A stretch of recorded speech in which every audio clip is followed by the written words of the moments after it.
As-salām alaikum. Today I'd like to speak about addictions.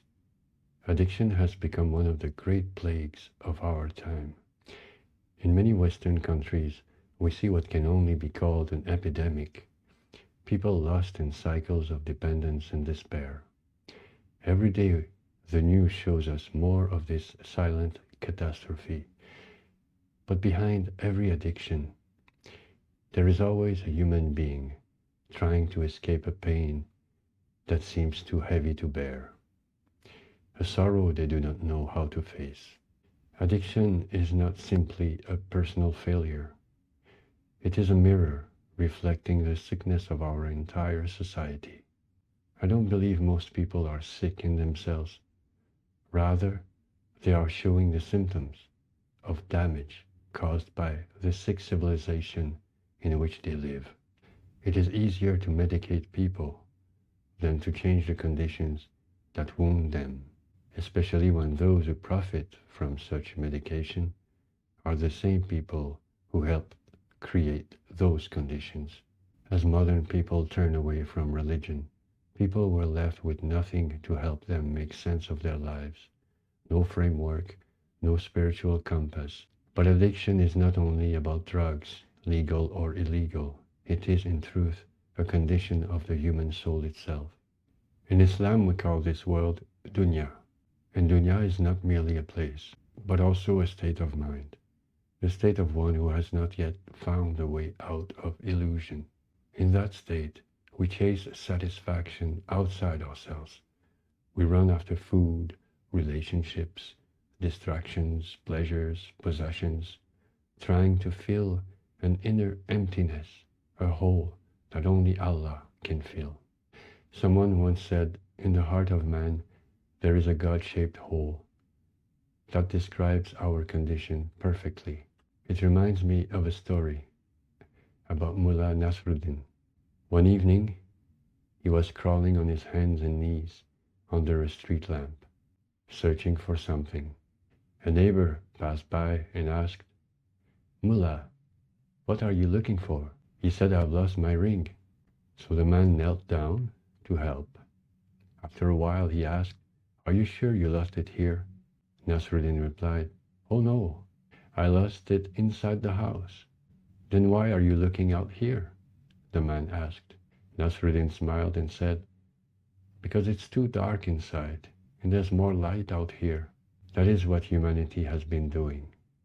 We search for peace, for joy, for meaning, but we look for them outside in the bright lights of the world. Yet, what we lost lies within, in the quiet house of the heart. As Blaise Pascal wrote in his Pensées, what else does this craving and this helplessness proclaim but that there was once in man a true happiness, of which all that now remains is the empty print and trace. This he tries in vain to fill with everything around him, since this infinite abyss can be filled only with an infinite and immutable object. In other words, by God himself. The very fact that we look so desperately outside for satisfaction, for complete satisfaction, is itself a sign of something beautiful. It shows that deep down, we know that complete satisfaction exists. We would not search for it so restlessly if our soul did not remember that it once tasted it. This intuition is a kind of nostalgia, a homesickness of the soul. Our soul remembers the taste of complete contentment because that was its original state, the state in which it was created. That is why the practice of dhikr, remembrance, is so essential. And that is why this word, remembrance, is such a perfect description of what we are truly doing in Islam. We are remembering where we belong. We are remembering our original state. And we are learning the way back to it. We were told, carry the world in your hands, not in your heart. The heart's sacred space belongs only to Allah. Anyone whose heart is filled with something other than Him lives in a kind of addiction drinking salt water to quench a thirst that only grows. Only the divine water can satisfy. Jesus ﷺ said to the Samaritan woman at the well, as recorded in the Gospel of John, "Whosoever drinketh of this water shall thirst again, but whosoever drinketh of the water that I shall give him shall never thirst." The water is the remembrance of Allah, the living source. When we repeat La ilaha illallah, we are not merely speaking words, we are cleansing the heart of all false gods, all attachments and illusions, until nothing remains there but Allah. And in the Qur'an it is said, "Verily in the remembrance of Allah do hearts find rest." Only then do we begin to taste the peace that surpasses all understanding, as it says in the Gospels, the peace of hearts at rest in the presence of their Lord. So the whole of the spiritual path can be seen as a kind of detox, a cleansing of the soul. Our task is to stop chasing after the things of this world, hoping to find satisfaction in them, and instead to return to the heart, to the remembrance of Allah, and to ask Him for help and blessings, for we are so weak and powerless that without His grace and support, we could never achieve anything. But like all addictions, the problem lies not in the thing itself, but in our relationship with it, in our belief that it can give us what only Allah can.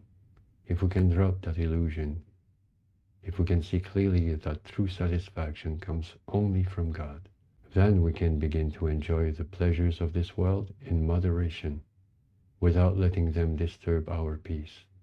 Some spiritual paths teach renunciation, turning away from the world entirely, as in the monastic traditions.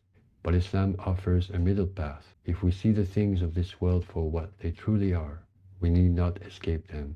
This world has such power over us only because we take the mirage to be real.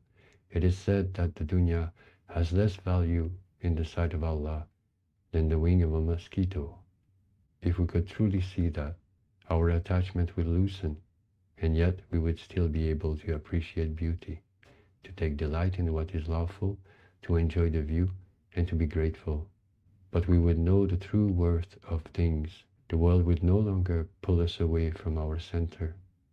We would remain in the heart, aware of our Lord's presence, undisturbed by the outer noise of life, and then at last, everything would be in its right place. As-salām alaikum.